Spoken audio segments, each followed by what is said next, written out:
Pessoal, vamos entender aqui sobre plano de aula, tá?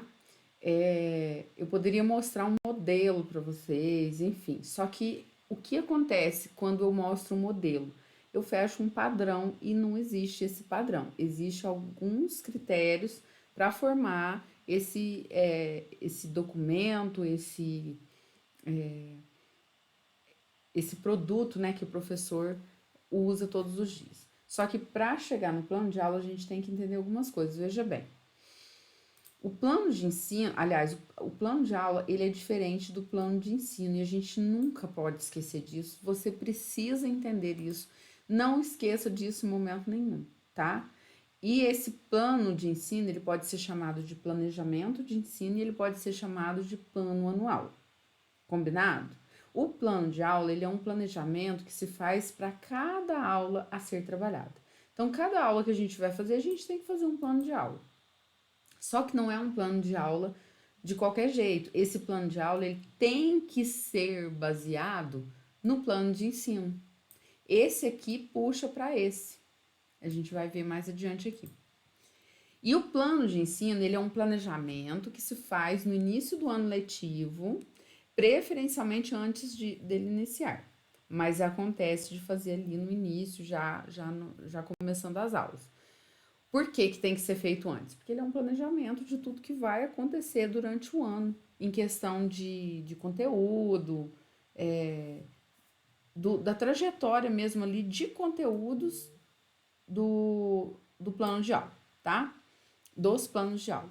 O, certo, deixa eu continuar aqui. Esse planejamento de ensino ele é baseado no currículo e tem a finalidade de definir tudo que será trabalhado durante o ano, que é o que eu acabei de falar. Os planos de aula devem ser criteriosamente baseados nesse plano de ensino, que é o que eu vou falar aqui para vocês. Eu desenhei, então vai ficar mais fácil aqui. Só que antes disso, vamos ver o que Libânio fala sobre isso. Esse cara aqui, gente, marca ele, tá? Libânio, ele é o teórico do planejamento, do plano de ensino, do plano escolar, tá bom? Então, preste bastante atenção nesse autor, faça algumas leituras a respeito dele, pesquisem a respeito dele, o que ele fala sobre o plano de aula, o que ele fala sobre o plano de ensino, porque pode ser que caia alguma questão que fala assim, de acordo com o Libânio, o que é plano de aula? Né? Então, vamos lá. Para elaborar o plano de aula, é necessário que haja construído o plano de ensino. Então, é aquilo que eu falei para vocês. Vocês vão elaborar o plano de aula com base no plano de ensino. Então, antes de falar assim, eu vou fazer um plano de aula, o plano de ensino já tem que ser feito, já tem que estar produzido, já tem que estar elaborado, tá? Então, Libânio afirma essa posição. Para elaborar o plano de aula é necessário que seja construído o plano de ensino, levando em consideração as suas fases: preparação, apresentação dos objetivos, conteúdos e tarefas, desenvolvimento da matéria, né, nova aqui no caso a matéria que será aplicada, consolidação, fixação dos exercícios, que é o momento que vai ser trabalhado, revisões, né, que vai ser trabalhado exercícios para fixar tal matéria, tal conteúdo, né, enfim. A sistematização ali do conteúdo que já foi dado, então tem que ter essa fase, a aplicação de tudo isso e a avaliação, que é como se fosse um fechamento do plano de ensino ou do plano de aula, tá? Porque para tudo aí tem que ter os momentos de avaliação. Então, Libânio, ele defende essa ideia aqui, tá bom? Então, lê bastante, volta em alguns momentos para ver o que Libânio fala sobre plano de aula. Reforçando aqui, eu falei que Libânio é um autor renomado no assunto planejamento de ensino e plano de aula, tá? Atenção, vale lembrar que Libânio considera o plano de ensino como plano de unidades didáticas. Então, eu já vi questão de concurso que falou assim, de acordo com o Libânio, plano de aula é considerado um plano de unidades didáticas. Está errado, certo? Não é plano de aula que é considerado plano de unidades didáticas. Esse plano de unidades didáticas é considerado plano de ensino. Aquele plano que a gente faz para o ano todo. O plano anual, certo? Também é importante saber que o plano de aula é flexível, podendo ser mudado a qualquer momento, então não é algo engessado, algo que nunca pode ser mudado, não. Tá bom? Ele é flexível, podendo ser adaptado a imprevistos, enfim. Não é algo fixo, definido e acabado. A gente faz, mas a gente lida com imprevistos, a gente lida com certas situações em que a gente precisa fazer adaptações, e aí vai sendo modificado de acordo com a necessidade. E o planejamento é um processo contínuo porque a gente usa ele do início até o fim do ano. É uma etapa toda usando o planejamento de ensino, tá? Eu coloquei o planejamento, né? Mas é o planejamento de ensino, é o plano de ensino. Ele é um processo contínuo, dinâmico e flexível de reflexão, de tomadas de decisão, colocação em prática e acompanhamento, certo? Então, tanto o plano de aula quanto o planejamento de ensino, coloca aí no material de vocês, planejamento de ensino. É um processo contínuo, dinâmico e flexível, certo? Mediante o que aprendemos sobre currículo na aula anterior, plano de ensino que a gente está vendo agora, que é o planejamento de ensino, e sobre o plano de aula, a gente pode afirmar a seguinte sequência. Primeiro vem a BNCC, tá? Que é a Base Nacional Comum Curricular. Um documento obrigatório que norteia a produção dos currículos. Então, o que vai acontecer depois da BNCC? Vai ser produzido o currículo, que é ali a trajetória que a escola define para que os alunos percorram aquele percurso, né? E o currículo, o que é? Uma organização de toda a trajetória, no que será ensinado na instituição de ensino. Então, a gente já viu sobre o currículo. Depois do currículo, o que vem? Vem o plano de ensino, que é o plano anual. Então, por exemplo, se eu estou com a faixa etária de 3 anos de idade, eu vou ser professora lá da educação infantil com uma turminha de 3 anos de idade. Eu vou fazer o meu plano de ensino para a minha faixa etária. Eu vou planejar, fazer o planejamento anual para a minha faixa etária, para os 3 anos de idade. Baseado no quê? No currículo da escola. E ele, por sua vez, está baseado na BNCC. Então, aí que vem aquele alinhamento, a BNCC tão famoso, né? E que aí o plano de ensino já tem que estar alinhado ao BNCC. Por exemplo, ali no planejamento, o que vai ser trabalhado durante o ano naquela faixa etária? Pode ser primeiro ano, segundo ano, terceiro ano, enfim, qualquer faixa etária ali precisa de um planejamento de ensino, até no ensino fundamental e médio. Esse plano de ensino, que é o anual, a gente vai colocar lá que deve ser trabalhado língua portuguesa, por exemplo, ali para o ensino fundamental. E aí, aquela língua portuguesa, ela tem que estar alinhada à BNCC com códigos e tudo direitinho, porque para poder ficar um documento certo de que ele está ali junto com o currículo, junto com a BNCC e que está tudo certo. Quem for avaliar o seu planejamento, o seu plano de aula, vai ver que você já está alinhado, fica muito mais fácil para ver o que está certo e o que está errado. Então, depende das escolas, não é cobrado isso, mas de acordo com as normas, de acordo com a legislação e tudo mais, e a definição é essa, tá? Que esse plano de ensino, esse plano anual, ele tem que ser feito baseado ali no currículo, que por sua vez é baseado na BNCC, tá? Deixa eu colocar o coisa aqui. E, por fim, o plano de aula, né? Aí, depois que você já tem aquele plano de ensino do ano todo, aí você começa a fazer seus planos de aula dia após dia. Muita gente faz semanal, mas no que rege, assim, todas as estruturas burocráticas escolares, plano de aula tem que ser diário, certo? Todo dia vai ter aula amanhã, vamos fazer o plano de aula de amanhã agora, para a gente ver como que vai ser, e tudo isso baseado no plano de ensino. Quando os seus planos de aula já ficam Em desacordo com o plano de ensino, aí já a coordenação, a inspeção, a professora pedagoga que já orienta essa parte, já pode vir fazer algumas modificações, analisar junto com você e tal, falar que tá errado, que não pode e tal, porque você não pode desviar os seus planos de aula para outros assuntos, outras atividades, outros conteúdos que não estejam ali já planejados nesse plano de ensino, que é o plano que você fez para o ano todo, certo? Então, sigam essa ordem. E aí, por que eu coloquei essa seta que vai ao contrário aí, que segue para trás? Por quê? Porque o plano de aula tem que estar amarradinho ao plano de ensino, tem que estar em conformidade com o plano de ensino. O plano de ensino tem que estar em conformidade com o currículo e o currículo tem que estar em conformidade com a BNCC, ok?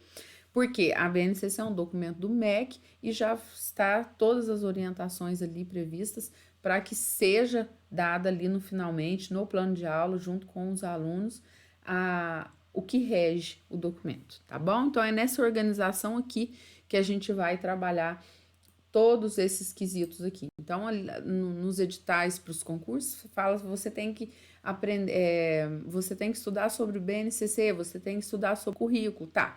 Falamos de cada um deles, né, até agora, e hoje a gente está falando especialmente sobre plano de aula e plano de ensino, e aí vejam que um assunto depende do outro. Então, assim, não é tratar de cada um separadamente, certo? É tratar de todos eles aí conforme acontece na verdade, tá? Então, quando você for fazer alguma prova de concurso, alguma coisa a respeito disso aí, lembra que tem essa ordem a ser seguida, tá bom? O plano de aula deve conter em sua estrutura objetivos a serem alcançados. Bom que haja o objetivo geral da aula e os objetivos específicos, certo? O conteúdo a ser trabalhado, o que é que você vai dar ali? Você vai trabalhar cores, formas geométricas, você vai trabalhar com as crianças a respeito das emoções, o que é que você vai trabalhar? Então, tá aí dentro dos conteúdos a ser trabalhado. As estratégias que serão usadas, você vai contar histórias para que você consiga alcançar uma atenção maior das crianças. Você vai trabalhar brincadeiras com coordenação motor, onde envolva essa questão de emoções. Quais estratégias você vai usar para chegar até os seus alunos ali, vamos dizer, a sua turminha, né, ao todo? O que você vai fazer? Qual que é a estratégia que você vai usar, né, para colocar em prática os conteúdos? Os recursos que serão utilizados, você vai levar livros para a sala de aula, você vai levar brinquedos para a sala de aula, você vai usar massinha de modelar, você vai usar tinta guache, então aí os recursos, né? Você vai levar alguma caixa surpresa para a sala de aula, e é aí que você coloca o que você vai levar para a sala como recurso, né? O cronograma em que o conteúdo será aplicado, essa aula que você está planejando, com esse conteúdo aí, ele será dado durante 2 horas, durante 3 horas, por quê? Porque tem momento do intervalo para o recreio, tem um momento em que eles vão para o parque, tem um momento em que eles vão mudar de um componente curricular para outro, né, quando for ensino fundamental, certo? Lembrando que o plano de aula pode ser modificado e adaptado se for necessário, ok? E atenção, sobre a organização dos planos de aula, cabe ao professor fazer os seus planos e ao professor pedagogo supervisioná-los, ou a coordenação pedagógica. Então, ficando assim predeterminado que não é tarefa da direção escolar inspecionar os planos de aula, tá bom? Se perguntar alguma coisa na prova sobre isso, se falar assim, cabe à direção orientar a professora sobre o plano de aula tal, não é bem por aí. O que rege é essa sequência aí. O professor faz plano de aula, ninguém além dele. É responsabilidade dele e ele tem total liberdade para fazer isso. Só que essa liberdade ela é limitada, porque ela tem que ser dentro de algumas regras. O seu plano de aula tem que estar em conformidade com o plano de ensino tem que estar em conformidade com o currículo e num total aí tudo amarradinho a BNCC. Regras, né? E se isso tiver fora do ritmo, do que tem que ser, aí vem a coordenação, vem o professor pedagogo, a professora pedagoga, para orientar você, professor, de que isso está errado, que precisa ser mudado, enfim, tá? Essa questão aí bem pedagógica mesmo não é tarefa do diretor escolar. E eu já vi questões de concurso falar sobre isso, tá bom? Dá uma confundida ali, tipo que houve uma situação em que estava sem conformidade, tal, o plano de aula, e aí o diretor orienta a professora, tal, tal. Não, é o coordenador, professor, pedagogo, tá? Porque nos concursos, muitas vezes fala sobre professora pedagoga. Quando fala professora pedagoga, é a que fica ali na mesma condição que a coordenação pedagógica, aonde vai orientar os professores, aonde vai inspecionar o trabalho pedagógico, as tarefas, os projetos, né, para que tudo tenha um bom andamento. Então, muitas vezes não é a realidade das escolas, mas é o que rege as diretrizes, ok? Então é isso, gente. Procura, assim, não perder. Eu deixo o material bem resumido para vocês não misturarem as informações, tá? Aqui a gente falou sobre plano de aula. Eu desenhei aqui uma linha, uma reta, para vocês verem qual que é a sequência lógica que tem que ser, né? O básico do básico aqui de um plano de aula bem desenvolvido, o que tem que ter, certo? Aí eu falei sobre o objetivo geral e o objetivo específico. Isso aqui é a dúvida de muita gente, tá? Só que eu acredito, assim, que esse detalhe de objetivo geral e objetivo específico não vai ser uma questão de concurso. Mas, assim, para quem me acompanha no Instagram, acompanha as minhas aulas, eu sempre tô voltando aí a falar sobre projetos, plano de aula, e aí eu sempre falo desses detalhes aqui, né, para quem quiser saber melhor sobre isso. Mas a base aí do plano, o esqueleto dele tem que ser mais ou menos isso daí. Porque se fugir disso daí já vai ficar faltando informação, não vai dar um plano bem legal, tá? No que pede também a legislação. E entenda que planejamento é diferente de plano. Não misturem as ideias, tá? O plano é um produto oriundo do planejamento, ou seja, o plano ele provém do planejamento de ensino, lembra? Então, quando a gente está falando sobre planejamento de ensino e plano de aula, são dois produtos que um provém do outro. O plano de aula ele nasce do plano de ensino. Imaginem que o plano de ensino é uma caixinha cheia de conteúdos, né? E você vai produzir os seus planos de aula. Os planos de aula são caixinhas minúsculas que você vai pegar os conteúdos que estão lá nessa caixa maior e vai colocando e vai formando os seus planos de aula. É isso que acontece. Então, por isso que fala que ele é oriundo, tá? Então, se em alguma questão de concurso tiver escrito o planejamento é um produto oriundo do plano, já tá tudo errado. Porque é o contrário. É o plano que é o produto oriundo do planejamento. O plano que provém do planejamento, ok? E assim por diante, né? Como eu coloquei, o plano provém do planejamento, assim como o planejamento provém do currículo, assim como o currículo provém da base, que é a BNCC, que é o que eu acabei de falar aqui, ok? Então, essa aula é para a gente entender melhor sobre isso aqui. Eu vou passar algumas questões de concurso para vocês, mas por que eu não fiz isso por enquanto? Porque muitas questões, às vezes, estão misturadas, certo? E aí a gente fecha essa parte de burocracias, de documentos, para poder falar mais sobre teoria agora, ok? Combinado? Então, vai com calma, não precisa apavorar. É muito conteúdo quando a gente olha assim, só que quando a gente mistura, veja bem, aqui eu já trabalhei com vocês, 1, 2, 3, 4 conteúdos que tá lá pra gente estudar, certo? E tem o PPP também, que é o Projeto Político Pedagógico, antes de fechar esse bloco burocrático, né, vamos dizer assim, dos documentos que a escola precisa ter, certo? Então, antes de falar sobre as teorias, a gente vai ainda falar sobre o PPP. Eu tinha me esquecido dele. Então, é isso. A gente se vê na próxima aula. Tchau, tchau.